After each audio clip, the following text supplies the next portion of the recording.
দেবী শ্রী লক্ষ্মীকে বশ করে আজীবন ঘরে রাখতে চান সবাই। সনাতন হিন্দু নারীরা প্রতি বৃহস্পতিবার করে শুদ্ধ বস্ত্রে সকাল সন্ধ্যায় শঙ্খ উলুধ্বনি দিয়ে মা লক্ষ্মীর ব্রত কথা পড়ে ধনেশ্বরীকে রাখতে চান নিজের গৃহের অন্দরেই। কিন্তু মা যে চঞ্চলা, তাকে বশে রাখাই সবচেয়ে দুঃসাধ্য কাজ। আর যারা এই দুঃসাধ্য কাজ করতে পারেন তাদের জীবন ভরে ওঠে ধন ঐশ্বর্যে। লক্ষ্মী দেবী সম্পদ, শান্তি, সৌভাগ্য ও পবিত্রতার প্রতীক। তাই যখন তিনি ঘরে আসেন তার কিছু ইতিবাচক লক্ষণ দেখা যায়। বিষ্ণু পুরাণ থেকে জানা যায় দেবী শ্রী লক্ষ্মী আপনার কাছে আসার আগে এই 7টি সংকেত পাঠান।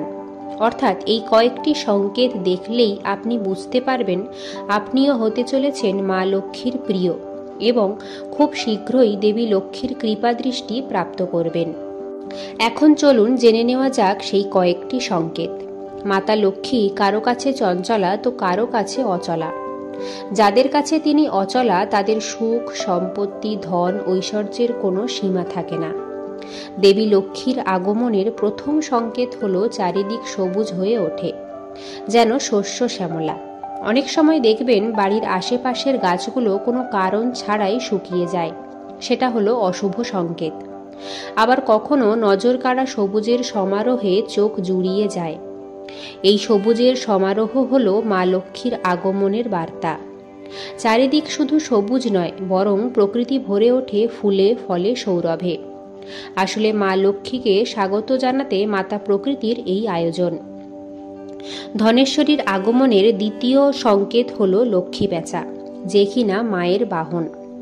যদি সন্ধ্যায় বা রাতে ঘরের আশেপাশে এই নিশাচর প্রাণীটিকে দেখতে পান তাহলেই বুঝবেন মা লক্ষ্মী তার এই বাহনে চড়ে আপনার গৃহে এসেছেন আপনার দুঃখ দুর্দশা দূর করতে। দেবী লক্ষ্মীর একটা প্রিয় জিনিস হলো কড়ি। কথিত আছে লক্ষ্মীনারায়ণ নিজেদের মধ্যে কড়ি খেলা ভীষণ পছন্দ করেন, আর এটাই হলো মা লক্ষ্মীর তৃতীয় সংকেত। রাস্তাঘাটে, নদী, সমুদ্রে বা যাতায়াতের পথে যদি এই জিনিসটি পেয়ে থাকেন তাহলে বুঝবেন রাজলক্ষ্মীর কৃপাদৃষ্টি আপনার উপর বর্ষিত হতে চলেছে। শঙ্খধ্বনি দেবী লক্ষ্মীর অত্যন্ত প্রিয়, আর অন্য কোনো ধ্বনি নয়, বরং তিনি শঙ্খধ্বনিতেই সন্তুষ্ট হন।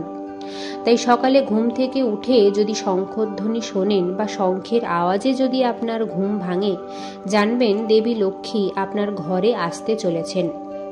একই রকমভাবে ঘুম থেকে উঠে যদি টানা কয়েকদিন কাউকে ঝাড়ু দিতে দেখেন তাহলে বুঝবেন আপনার উপর ধনেশ্বরীর কৃপা দৃষ্টি পড়েছে।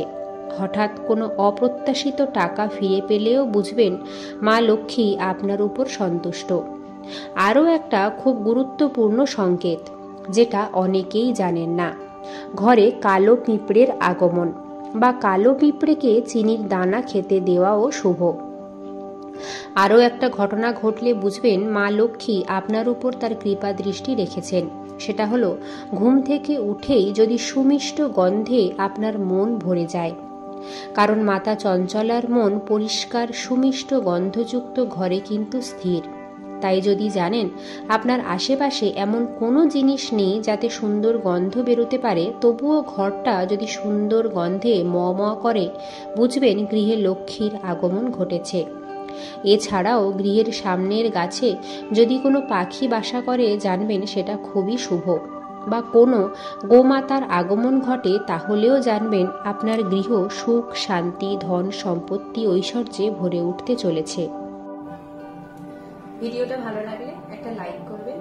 এরকম আরো ভিডিও পেতে আমাদের চ্যানেলটি সাবস্ক্রাইব করে পাশে থাকা বেল বাটনটি প্রেস করবেন। আপনারা আর কোন কোন বিষয়ের উপরে ভিডিও পেতে চান আমাকে কমেন্টে লিখে জানাবেন। দেখা হচ্ছে পরবর্তী ভিডিওতে। সবাই ভালো থাকবেন, সুস্থ থাকবেন।